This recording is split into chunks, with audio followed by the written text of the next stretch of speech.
Hello everyone, welcome to classes. ಮತ್ತು ಒತ್ತಡ ಪಾಠದ 13 ಪ್ರಶ್ನೆ. ಕೆಳಗಿನಲ್ಲಿ ಅವರೋಹಣ ಕ್ರಮದಲ್ಲಿ ಘರ್ಷಣೆಯನ್ನು ಸೂಚಿಸುವ ಒಂದು ಜೋಡಣೆ ಅಂತ ಕೇಳ್ತಾರೆ.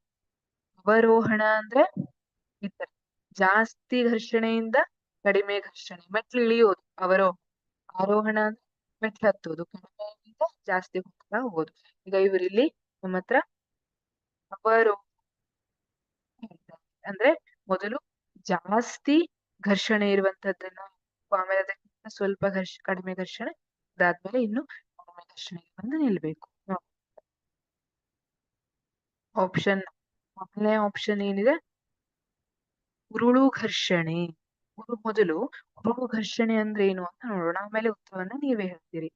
ಉರುಳು ಘರ್ಷಣೆ ಅಂದ್ರೆ ಯಾವುದೇ ಒಂದು ವಸ್ತು ಇನ್ನೊಂದು ವಸ್ತುವಿನ ಮೇಲೆ ಉರುಳ್ತಾ ಹೋಗ್ತಾ ಇರುವಾಗ ಅಲ್ಲಿ ಏನು ಘರ್ಷಣೆ ಉಂಟಾಗ್ತದಲ್ಲ, ಅದನ್ನ ಉರುಳು ಘರ್ಷಣೆ ಅಂತ ಕರಿತೀವಿ. ಸ್ಥಾಯಿ ಘರ್ಷಣೆ ಅಂದ್ರೆ ಏನು? ಈಗ ಒಂದು ದೊಡ್ಡದಾದ ಪೆಟ್ಟಿಗೆ ಇದೆ, ಇಲ್ಲಿ ನೋಡಿ, ಇಲ್ಲಿ ಒಂದು ದೊಡ್ಡದಾದ ಪೆಟ್ಟಿಗೆ ಇದೆ. ಅದು ಮೊದಲು ಚಲಿಸ್ಲಿಕ್ಕೆ ಪ್ರಾರಂಭ ಮಾಡ್ಬೇಕು, ಅದನ್ನ ನೀವು ತಳ್ತಿದ್ದೀರಿ, ಅದು ಮುಂದ್ ಹೋಗ್ಬೇಕು ಅಂತ ತಳ್ತಿದ್ದೀರಿ. ಅದನ್ನ ತಡಿತಾ ಇದ್ದಾರೆ ಯಾರೋ, ಅಲ್ವಾ? ಯಾರಂತ ನಮಗ್ ಕಾಣ್ತಾ ಇಲ್ಲ, ಅದನ್ನ ತಡಿತಾ ಇದ್ದಾರಲ್ಲ, ಅದು ನೆಲ. ನಾವು ಈ ಕಡೆ ತಳ್ತಾ ಇದ್ರೆ ನೆಲ ಅದರ ವಿರುದ್ಧ ದಿಕ್ಕಿನಲ್ಲಿ ಬಲವನ್ನ ಅಪ್ಲೈ ಮಾಡ್ತಾ ಇರುತ್ತೆ. ಅದನ್ನ ಸ್ಥಾಯಿ ಘರ್ಷಣೆ ಅಂತ ಕರಿತೀವಿ. ಸ್ಥಾಯಿ ಘರ್ಷಣೆ ಅಂದ್ರೆ ನಿಶ್ಚಲ ಸ್ಥಿತಿಯಲ್ಲಿರುವಂತಹ ವಸ್ತು ಆ ಕ್ಷಣದಲ್ಲಿ ಚಲಿಸಲು ಪ್ರಾರಂಭಿಸಲು ಬೇಕಾದ ಬಲ ಏನಿರ್ತದೆ ಅದು ಸ್ಥಾಯಿ ಘರ್ಷಣೆಯನ್ನ ಸೂಚಿಸ್ತದೆ. ಅದೇ ತರ ಜಾರು ಘರ್ಷಣೆ ಅಂದ್ರೆ, ಈಗ ವಸ್ತು ಪೆಟ್ಟಿಗೆ ಇತ್ತು, ಅದನ್ನ ತಳ್ಕೊಂಡು ಮುಂದೆ ಹೋಗ್ಲಿಕ್ಕೆ ಸ್ಟಾರ್ಟ್ ಮಾಡಿದ್ವಿ, ಅಂತೂ ಇಂತೂ ನಿಂತ ಜಾಗದಿಂದ ಮುಂದೆ ಹೋಗ್ಲಿಕ್ಕೆ ಸ್ಟಾರ್ಟ್ ಆಯ್ತು. ಈಗ ಏನು ಘರ್ಷಣೆ ಉಂಟಾಗ್ತದಲ್ಲ, ಎರಡು ವಸ್ತು ಆ ಪೆಟ್ಟಿಗೆ ಮತ್ತೆ ನೆಲದ ನಡುವೆ ಏನು ಘರ್ಷಣೆ ಉಂಟಾಗ್ತದಲ್ಲ, ಅದನ್ನ ಜಾರು ಘರ್ಷಣೆ ಅಂತ ಕರಿತೀವಿ. ಏನು? ಸ್ಥಿರ ಜವದಲ್ಲಿ ಚಲಿಸುತ್ತಿರುವಂತಹ ಕಾಯವೊಂದು ಅದೇ ಜವದಲ್ಲಿ ಚಲಿಸುವಂತೆ ಮಾಡ್ಲಿಕ್ಕೆ ಅಗತ್ಯವಾದ ಬಲ ಏನಿದೆ ಅದನ್ನ ಜಾರು ಘರ್ಷಣೆ ಸೂಚಿಸ್ತದೆ. ಹಾಗಿದ್ರೆ ಈಗ ಉತ್ತರವನ್ನ ನೀವು ಹೇಳಬಹುದು, ಅಥವಾ ಈ ರೀತಿಯಾಗಿ ಕೂಡ ಹೇಳಬಹುದು ನೀವು. ಈಗ ನೋಡಿ,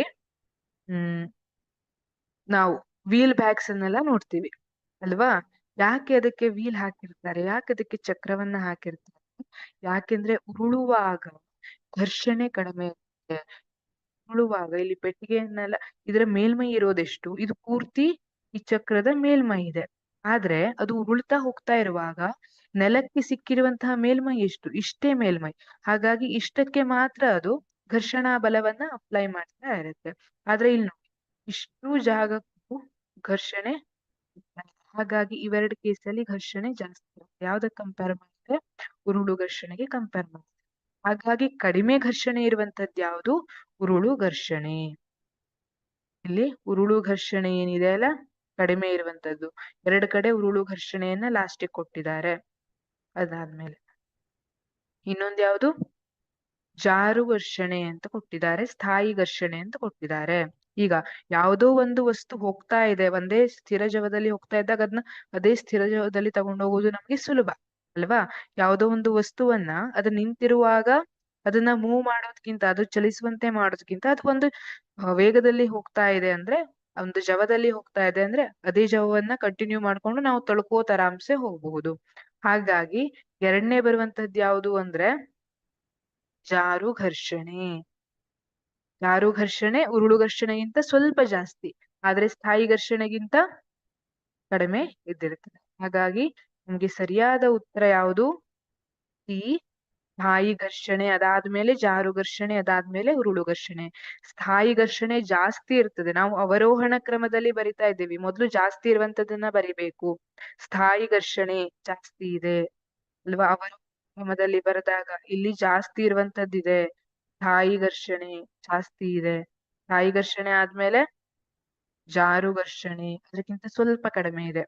ಲಾಸ್ಟ್ ಅಲ್ಲಿ ಉರುಳು ಘರ್ಷಣೆ. ಇದು ಎರಡಕ್ಕಿಂತ ಕಡಿಮೆ ಇರುವಂತಹ ಘರ್ಷಣೆ ಆಗಿರ್ತದೆ. Thank you.